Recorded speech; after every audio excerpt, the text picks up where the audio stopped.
Hello friends, कैसे हैं आप लोग। आई होप आप लोग बहुत अच्छे होंगे।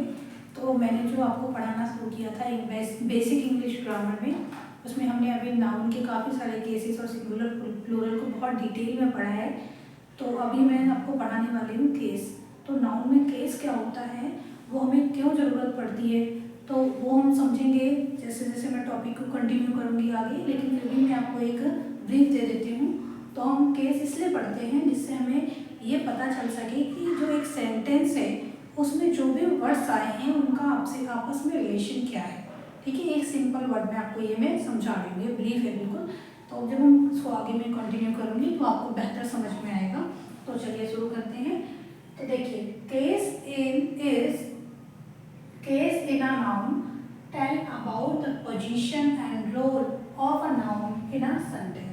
तो केस इन अ नाउन मतलब ये नाउन में हम केस पढ़ते हैं एक्चुअली में, ठीक है, तो इसलिए बोला गया है। तो नाउन में जो हम केस देखते हैं वो क्या बताता है हमको, अबाउट द पोजीशन बताता है, एंड रोल बताता है किसका, एक नाउन का एक सेंटेंस में क्या पोजीशन है, उसकी क्या रोल है, या फिर आपस में उनके क्या रिलेशंस हैं वर्ड्स के साथ, वो सब हम इसमें पढ़ेंगे। ठीक है, चलिए पहला केस देख लेते हैं। तो नॉमिनेटिव केस होता है, इसको सब्जेक्टिव केस भी बोलते हैं। ठीक है, अब इसका डेफिनेशन समझ लीजिए, फिर मैं आपको एग्जांपल से समझाऊंगी।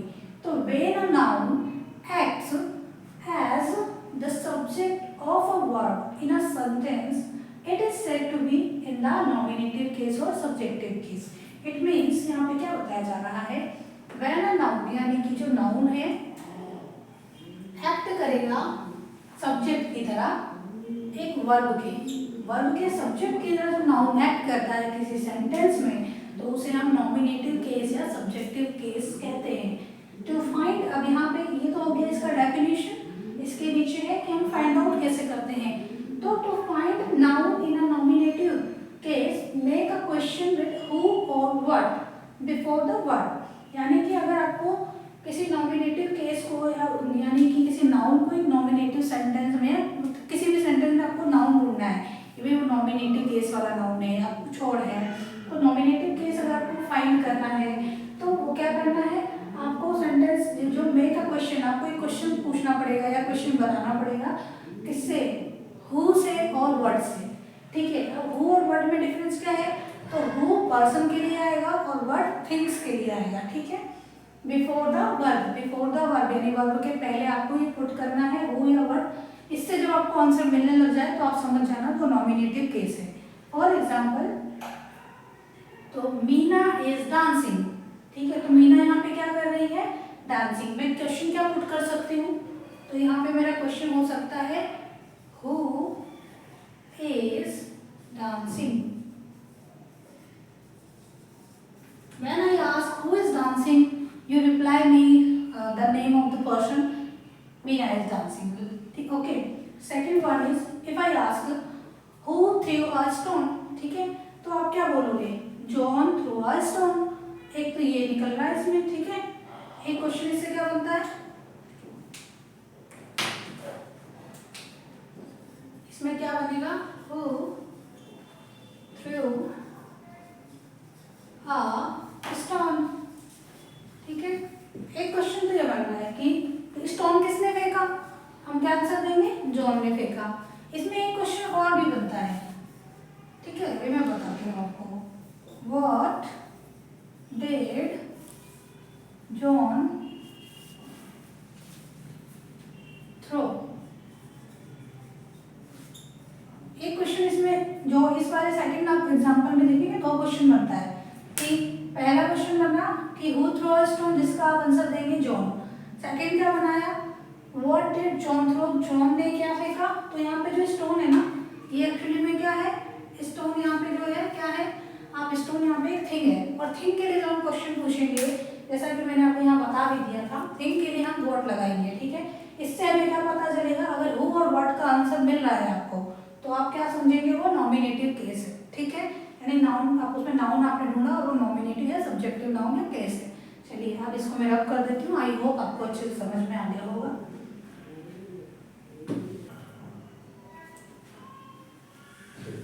तो अगला केस है एक्यूजेटिव या फिर ऑब्जेक्टिव केस। इसमें हम क्या देखेंगे, when a noun acts as the object of a verb in a sentence, it means कि नाउन क्या कर रहा है, एक्ट कर रहा है एक ऑब्जेक्ट की तरह in a verb, sorry of a verb in a sentence, यानी कि एक वर्ब के ऑब्जेक्ट की तरह रिएक्ट कर रहा है या एक्ट कर रहा है एक सेंटेंस में, तो उसे हम एक्यूजेटिव या फिर ऑब्जेक्टिव केस बोलते हैं। ये शॉर्ट फॉर्म्स लिखी है मैंने। तो फाइंड नाउन इन एक्यूजेटिव केस, अगर आपको नाउन फाइंड करना है किसी एक्यूजेटिव या ऑब्जेक्टिव केस में, तो आपको क्या करना पड़ेगा, मेक अ क्वेश्चन, क्वेश्चन बनाना है विद व्हाट और whom after the verb and it's subject, यानी कि फिर आपको व्हाट, देखो व्हाट इसमें फर्स्ट वाली केस में भी व्हाट आया था, वहां पे वो भी कॉमन था, यहाँ पे भी है, और दूसरा है whom, वहां पे who था, यहाँ whom है, ठीक है। तो whom after the verb and it's subject, तो किसके बाद आपको पुट करना पड़ेगा, वर्ब और उसके सब्जेक्ट के बाद आपको व्हाट या whom लगाना है। उससे क्या समझ में आएगा, जो आपको आंसर मिलेगा उससे पता चलेगा कि ये एक्यूजेटिव या ऑब्जेक्टिव केस है। For example, she called Meena, तो शी कॉल्ड whom, हमने क्या किया, सब्जेक्ट और वर्ब के बाद क्या लगा दिया, whom लगा दिया, ठीक है। इससे हमें क्या आंसर मिला, Meena. She called whom, she called Meena, ठीक है। एक और एग्जांपल है, क्योंकि मैं थोड़ा इसको रब कर देती हूँ, जगह कम है यहाँ पे, तो आई होप आप लोग ये समझ लिया होगा। थोड़ा रब करके देखती हूँ मैं यहाँ पे।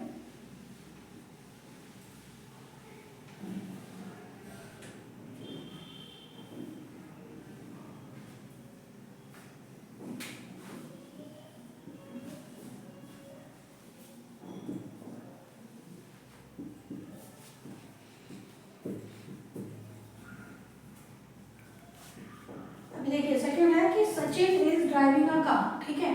अब मुझे क्वेश्चन बनाना है व्हाट या whom से। whom वाला हमने देख लिया, तो यहाँ पे भी सेम रूल था, whom फॉर पर्सन, तो शी कॉल्ड whom और शी कॉल्ड मीना, आंसर हो जाएगा। ऐसे सचिन इज ड्राइविंग व्हाट, अब यहाँ पे हम क्या बनाएंगे question, Sachin is driving what,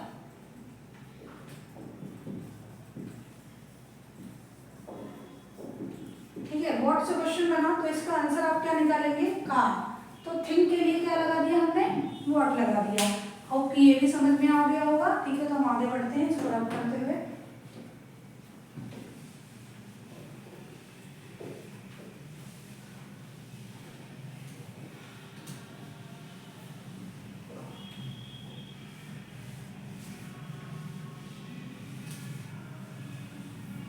कितने मिनट का हो गया,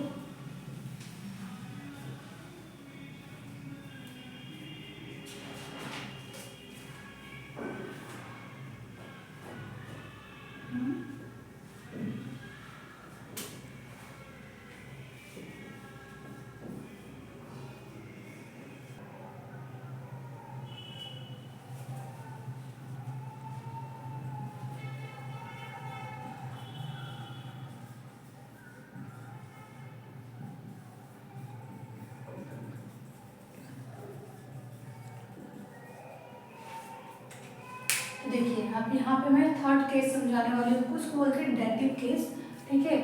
when a noun acts as an indirect object, यहाँ पे क्या है, इनडायरेक्ट ऑब्जेक्ट की तरह नाउन एक्ट करता है ऑफ अ वर्ब, यानी कि एक वर्ब के इनडायरेक्ट ऑब्जेक्ट की तरह जब नाउन हमें क्या करता है, एक्ट करता है, यानी कि अपना जो काम कर रहा है वो इनडायरेक्टली कर रहा है, और एक मतलब अपने वर्ब के लिए in a sentence, it is said to be in a dative case. इसको हम क्या कहते हैं, डेटिव केस कहते हैं।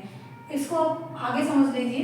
इनडायरेक्ट ऑब्जेक्ट्स आर दोज, अब इनडायरेक्ट ऑब्जेक्ट्स कौन से होते हैं, दोज टू whom और for whom the verb is done, यानी कि जो क्रिया की गई है, वर्ब यानी जो क्रिया की गई है जिसके लिए की गई है, यानी होता है ना कि किसके लिए की गई है, तो जिसके लिए की गई है, दोनों का अर्थ ऑलमोस्ट सेम होता है, टू whom और फॉर whom, तो इनके लिए जिसके लिए की गई है उसको इनडायरेक्ट ऑब्जेक्ट कहते हैं। बेहतर समझेंगे आप एग्जाम्पल के through. I brought my friend a book, कहने का मतलब यहाँ पे यही है कि मैंने अपने फ्रेंड के लिए बुक खरीदी, ठीक है। इसको मैं ऐसे भी लिख सकती थी, I brought a book for my friend, ठीक है। इस सेंटेंस मतलब जो सेंटेंस लिखा गया है इसको दो तरीके से लिखा जा सकता था। एक ऐसा लिखा है कि आई ब्रॉट अ तो मतलब I brought my friend a book, यानी मैंने अपने दोस्त के लिए एक किताब खरीदी थी। इसको एक तरीके से और लिख सकती थी, I brought a book for my friend, ठीक है, फॉर लगा देती प्रपोजिशन, ठीक है, मैंने बिना प्रपोजिशन के से यूज किया है। तो अब हम इसमें ढूंढेंगे कि इसमें डायरेक्ट इनडायरेक्ट कैसे है। तो अगर आप इस पार्ट को हाइड कर दो, मैंने ये माई फ्रेंड को, तो क्या इसके अर्थ में कुछ चेंज होगा? आप डायरेक्टली बोल सकते हो ना, आई ब्रॉट अ बुक, मैंने बुक खरीदी। तो इसका मतलब क्या हुआ? अगर मैं इस पार्ट को हाइड कर दूँ तो आप क्या बोलोगे? आई ब्रॉट माई फ्रेंड, मैंने अपने फ्रेंड के लिए खरीदा। क्या खरीदा वो नहीं पता। इट मीन्स ये हमारी सेकंड अपॉर्चुनिटी, मतलब ये सेकंड केस हो गया इनडायरेक्ट वाला। जरूरत हमें इसकी है, पहले सब ये जो हमने वर्ब लिया इसको किसकी जरूरत है? बुक की। अगर आप बुक खरीदोगे नहीं तो आप दोगे कैसे अपने फ्रेंड को? ठीक है, तो इस केस में हम यही समझाना आपको चाह रहे हो कि जो बुक है ना वो डायरेक्ट ऑब्जेक्ट है, क्योंकि वो डायरेक्टली इसके ब्रॉड को एक्सपीरियंस कौन कर रहा है? पहले बुक कर रहा है। ठीक है, इस सेंटेंस में समझे कि बुक जो है वो ब्रॉड यानी कि जो वर्ब है उसको पहला एक्सपीरियंस कौन कर रहा है? बुक कर रहा है। आप बोलोगे ना आई ब्रॉट अ बुक, ठीक है, तो बुक जो है वो इन कंपैरिजन इसमें देखेंगे तो एक्सपीरियंस ज़्यादा इसका कर रहा है, इसलिए ये हो गया है डायरेक्ट ऑब्जेक्ट। अब डायरेक्ट के बाद क्योंकि दोनों एक्सपीरियंस तो दोनों ही कर रहे हैं, ठीक है, जो ब्रॉड है उसका कनेक्शन इन दोनों सही है, ठीक है, क्योंकि खरीदा फ्रेंड के लिए है, तो खरीदा क्या है? बुक, तो पहले खरीदोगे तभी तो फ्रेंड को दोगे ना। तो ये हो गया डायरेक्ट और ये हो गया इनडायरेक्ट ऑब्जेक्ट, बस इतना ही समझाना था इसमें। तो दैटिव केस में क्या होते हैं? जो इनडायरेक्ट ऑब्जेक्ट को जब हम वर्ब के इनडायरेक्ट ऑब्जेक्ट के रूप में जब नाउन काम करता है, जैसा कि इसमें है फ्रेंड, तो यहाँ पे एक्चुअली डेटिव केस में ये फ्रेंड ही आ रहा है, ठीक है, वो समझाने के लिए था, डायरेक्ट है। तो ये होगा आपका डेटिव केस में, आपको फाइंड करना है फ्रेंड क्या है, एक डेटिव केस है, ठीक है। ऐसे ही दूसरा देखिए, Ram gave Hari a ball, मैं ये भी बोल सकती थी ना, Ram gave a ball to Hari, तो ये होता ना टू हुम, फॉर हुम। अभी आपको ये कॉन्सेप्ट भी समझ में आ गया होगा। मैंने फर्स्ट में ये भी बोला था, I bought a book for my friend, for हुम माई फ्रेंड, फॉर हुम माई फ्रेंड, ठीक है, तो उसका आंसर यहाँ मिल गया, सेकंड का आंसर यहाँ मिल जाएगा। देखो, Ram gave Hari a ball, इसका मतलब ये है ना, राम ने हरि को बॉल दिया या हरि के लिए बॉल खरीदा तो नहीं है, बॉल दिया, ठीक है, तो राम ने हरि को बॉल दिया। और यहाँ पे भी इसका, अगर मैं इसको दूसरी तरह से बोलूँ कि Ram gave a ball to Hari, यहाँ पे टू हूँ, टू हरि। अगर क्वेश्चन बोलूँ Ram gave a ball to whom, तो क्या आंसर आएगा? हरि, हरि को बॉल दिया। तो ये क्या है? हरि यहाँ पे क्या है? इनडायरेक्ट ऑब्जेक्ट है, बॉल यहाँ पे डायरेक्ट है। देखिए अब इसको भी अगर हाइड कर लूँ, राम गेव हरि, राम ने हरि को दिया, तो क्वेश्चन रेज होता है ना कि क्या दिया हरि को, तो डायरेक्ट क्या है कि राम ने, अब मैं इसको अगर हाइड कर दूँ तो Ram gave a ball, Ram ने बॉल दिया, बॉल दिया, तो अगर बॉल दिया तो हम क्वेश्चन हमारा कर सकता है कि हम बोले भी क्या दिया, या सॉरी किसको दिया, तो किसको दिया अभी हमने हाइड कर लिया, तो अभी सेंटेंस में इसकी इंपॉर्टेंस ज़्यादा है। अगर मैं इसको हाइड कर लेती हूँ तो हरि की इंपॉर्टेंस इन कंपैरिजन कम हो जाती है, ठीक है। तो आप समझ गए होंगे कि ये क्या, हरि क्या है, ये इनडायरेक्ट है, और ये बॉल क्या है, डायरेक्ट है। आई होप आपको समझ में आ गया होगा। चलिए आगे चलते हैं। अगला केस है पॉजेसिव केस। पॉजेसिव आप समझते ही होंगे, जिसमें हम अधिकार दिखाते हैं, लाइक कि कोई चीज़ मेरी है, लाइक ऑनरशिप दिखाना, अथॉरिटी दिखाना, ठीक है, या फिर और आप कह सकते हो ऑरिजिन, काइंडनेस, बहुत सारी चीज़ें इसमें आ जाती हैं। तो possessive case shows the possession, ownership and authority of a noun, ठीक है, यानी किसी नाउन का की अथॉरिटी, ऑनरशिप, उसका काइंडनेस भी दिखाते हैं, बहुत सारी चीज़ें आ जाती हैं। तो ये सब आ जाता है पॉजेसिव केस में। इसको हम कैसे देखते हैं, तो कैसे बनता है पॉजेसिव केस। तो it is made by adding apostrophe. Apostrophe is a sign like Ram, Ram's, that is apostrophe and that is S. तो यहाँ लिखा है an apostrophe and an S to the noun और प्रपोजिशन। मतलब इसमें कहना चाह रहा है कि जब हमें पॉजेसिव केस दिखाना होता है तो हम कैसे लिखते हैं उसको, एक अपोस्ट्रोफी लगाते हैं, यानी कि ये अपोस्ट्रोफी, और एक एस यूज करते हैं, और इसकी जगह या तो हम प्रपोजिशन ऑफ का यूज कर लें, both are correct. For example, लेकिन आपको एक चीज़ और समझाना है, अपोस्ट्रोफी और एस का यूज हम लिविंग थिंग्स के लिए या पर्सोनिफाइड थिंग्स के लिए, यानी जिनका मानवीकरण कर दिया जाता है, हिंदी में पढ़ते होंगे ना मानवीकरण अलंकार, तो पर्सोनिफाइड ऑब्जेक्ट्स के लिए या फिर लिविंग थिंग्स के लिए हम अपोस्ट्रोफी और एस का यूज करते हैं। On the other hand of का यूज नॉन लिविंग थिंग्स के लिए, मतलब नॉन लिविंग थिंग्स के लिए अगर आपको यूज करना है, उनका पोजीशन दिखाना है नॉन लिविंग थिंग का, तो उसके लिए हमें ऑफ ही यूज करना चाहिए, ठीक है। और इसमें तो दोनों यूज कर सकते हैं, जैसे एडवर्ड्स बुक, तो book of Edwards, both are correct, देखिए ऑफ के साथ भी मैंने लगाया। ऐसे cat's ball, ball of cat. Window of car, window of car is correct, but car's window is गलत, मतलब ये इनकरेक्ट हो जाता है, तो ये मैंने आपको समझाने के लिए इनकरेक्ट कर दिया है। ऐसे रूफ ऑफ द बंगलो, तो बंगलो की रूफ हमें मुझे बोलना है, तो रूफ ऑफ द बंगलो कहेंगे हम, ना कि bungalows roof, bungalows roof is incorrect, ठीक है। तो इसमें इतना ही है, आगे चलते हैं।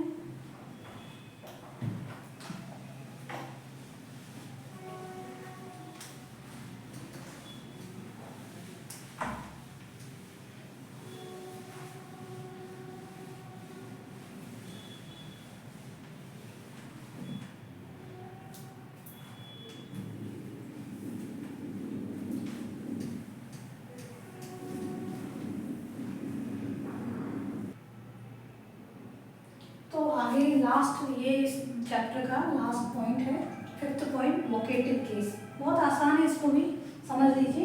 When a noun is addressed और called out in a sentence then that noun is said to be in the vocative case, यानी कि अगर किसी सेंटेंस में आपको पढ़ के समझ में आ जाए कि उस सेंटेंस के टू पार्ट्स हैं, ठीक है, टू पार्ट्स हैं, एक में तो एक बंदा कह रहा है और एक सुन रहा है, ठीक है, यानी जब हम किसी से बातचीत करते हैं, जैसे कि अभी मैं एग्जाम्पल में भी समझाऊंगी, तो कहने का मतलब है कि एक मतलब सेंटेंस में टू पार्ट्स हैं और उसको हमने कैसे कर रखा है, कोमा लिख के कर रखा है, मतलब दोनों को सेपरेट किया हुआ है कोमा लगा के, कोमा सब पढ़ते हैं, तो वहीं पे लिखा है कि एड्रेस, यानी कि जब है ना एक नाउन जो है वो एड्रेस कर रहा है या किसी को बोल रहा है इन अ सेंटेंस में, तो ऐसे केसेस में क्या होता है, तो जब दूसरा नाउन होगा ना वो वोकेटिव केस हो जाएगा। फॉर एग्जाम्पल आगे भी पहले समझा दो, समझ लो, it is important to separate the vocative noun from the rest of the sentence with the help of a coma,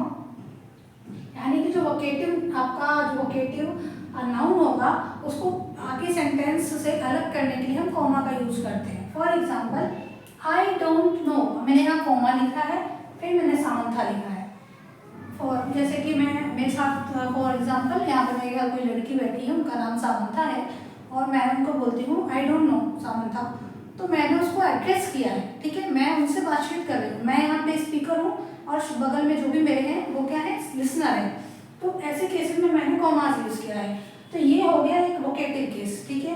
तो यहाँ पे जो ये वर्ड आया है सामंथा, यहाँ पे जो नाउन है ये नाउन क्या हो जाएगा, ये वोकेटिव केस हो गया। ऐसे ही अगला देख लीजिए, mister Mehta your boss is waiting for you in the office, यहाँ पे मैं मेरे बगल में फॉर एग्जाम्पल कोई आदमी बैठे हैं, मैं आई रैंडमली और मैंने उनसे क्या कहा, मिस्टर मेहता योर बॉस, आपके बॉस जो है ऑफिस में आपका वेट कर रहे हैं, तो मैंने यहाँ पे क्या किया, मैं यहाँ पे दिखाई नहीं दूंगी क्योंकि यहाँ पे जैसे यहाँ पे मैंने फर्स्ट पर्सन यूज किया तो मैं यहाँ पे हूँ, बट इस सेंटेंस में मैं हूँ नहीं, मैंने डायरेक्टली एड्रेस किया है कि मिस्टर मेहता आपके जो बॉस हैं आपका ऑफिस में इंतजार कर रहे हैं। तो आपने इन दोनों सेंटेंस में क्या सीखा कि जब हम मतलब एक सेंटेंस में एक लिसनर है और एक स्पीकर है, ठीक है, तो वहाँ पे हम उनको सेपरेट करने के लिए क्या करते हैं, कॉमास का यूज करते हैं। फॉर एग्जाम्पल और एक बार और समझ लीजिए, अगर मैं आई सामंथा हटा दूँ तो आई डोंट नो अपने आप में एक सेंटेंस कंप्लीट होता है, ठीक है, आई डोंट नो का अपना मीनिंग है। सामंथा मैंने because addressing someone so I used Samantha फिर एज अ सम नाउन, ठीक है।